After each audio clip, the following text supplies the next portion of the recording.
నా పేరు రాయవరపు సుబ్బారావు అండి. యాక్చువల్గా నేను గుంటూరు. అయితే లాస్ట్ 3 ఇయర్స్ నుంచి ఇక్కడే ఉంటున్నాం హైదరాబాదు, యూసఫ్గూడ మధురానగర్లో. ఈ దిగుడు బావులు అంటారు మామూలుగా మనకి తెలుగులో వీటిని. స్టెప్ వెల్ అంటే పూర్వకాలంలో రైతులు పొలాల్లో కూడా పెట్టారు ఇలాంటి దిగుడు బావులు. ఇక్కడ 100 ఎకరాలకు 200 ఎకరాలు ఎవరైనా భూస్వాములు ఉంటారు కొంతమంది, ఎక్కువ పొలం ఉండేవాళ్ళు. వాళ్ళు దిగుడు బావి దేవి అక్కడికి వచ్చిన చుట్టుపక్కల రైతులందరూ వచ్చినప్పుడు వాళ్ళకి డ్రింకింగ్ వాటర్ పర్పస్కి తవ్వేవారు. అప్పుడు చాలా లోతు దాకా కింద దాకా మెట్లు కడతారనమాట దానికి చుట్టూ. వాటరు వేసవికాలం వచ్చినప్పటికి నీళ్లు ఇన్డెప్త్కి వెళ్ళిపోతుంటాయి. అప్పుడు రైతులు ఒక్కో మెట్టు కిందకి దిగుతా మంచినీళ్ళు తీసుకొచ్చుకొని తాగుతుండేవాళ్ళు. వర్షాలు పడ్డప్పుడు మళ్ళీ నిండుతుండేదనమాట.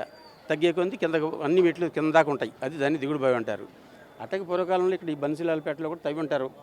ఎప్పుడు 1724లో తవ్వారని చెప్పని ఇక్కడ మన వాళ్ళు రాసి పెట్టారు కదా. అంటే 350 సంవత్సరాల క్రితం. ఇది రెసిడెన్షియల్ ఏరియా అప్పట్లో డెవలప్ అయ్యి ఉంటుంది. అందువల్ల పెద్ద బావి తవ్వారనమాట బాగా వారు. కాకపోతే మనం ఎప్పుడో 150 సంవత్సరాల క్రితం నుంచో మన వాళ్ళు డంపింగ్ యార్డ్గా చేశారో నాకైతే తెలియదులే.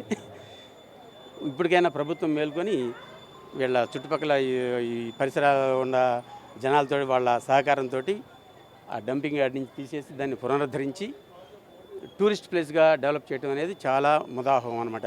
మన గవర్నమెంట్ వారిని KTRని కానీ వారిని ఒప్పుకోవచ్చు. దానివల్ల ఏంటి, విజిటర్స్ వస్తారు. ఇట్లా ఈ సరౌండింగ్ కూడా ఈ రోడ్లన్నీ కూడా నీట్గా బాగు చేశారు.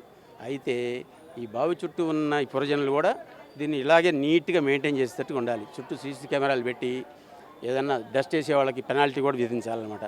అప్పుడు ఎక్సలెంట్గా ఉంటుంది. ఓన్లీ టూరిస్ట్ ప్లేస్ అంటే బ్యూటిఫుల్గా ఉండాలన్నమాట. దానికి వచ్చే మార్గం కూడా బాగా విజిటర్స్కి ఈజీగా వచ్చేటట్టుగా యాక్సెసిబిలిటీ కూడా పెంచాల్సిన అవసరం ఉంది దీనికి. తెలియాలి.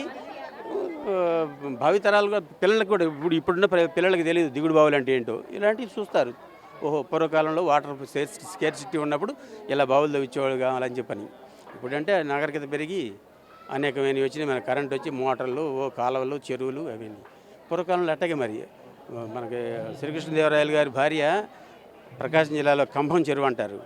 మరి తాగునీటి కోసం ఆ చెరువు తవ్వించింది అక్కడ. సాగునీరు కోసం ఎప్పుడు రాయల టైంలో. అప్పటి నుంచి చెప్పుకోవట్లా.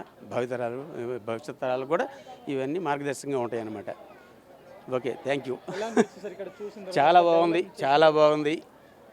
అయితే వీళ్ళందరూ చుట్టూ ఉండేవాళ్ళు కూడా దీన్ని సహకరించి ఎప్పుడు నీట్గా మెయింటైన్ చేస్తూ ఇలాంటి ఏదన్నా మనకి పూర్వకాలంలో ఉన్న మాన్యుమెంట్స్ లాంటి భవిష్యత్ తరాలకు కూడా ఇట్లా బాగు చేసేసి విజిటింగ్ ప్లేస్ లాగా ఏర్పాటు చేసేసి గవర్నమెంట్ కూడా వృద్ధిలో తేవడం చాలా మంచిది. టూరిజం డెవలప్ అవుతుంది. దానివల్ల మనకి ఆదాయం కూడా పెరుగుతుంది.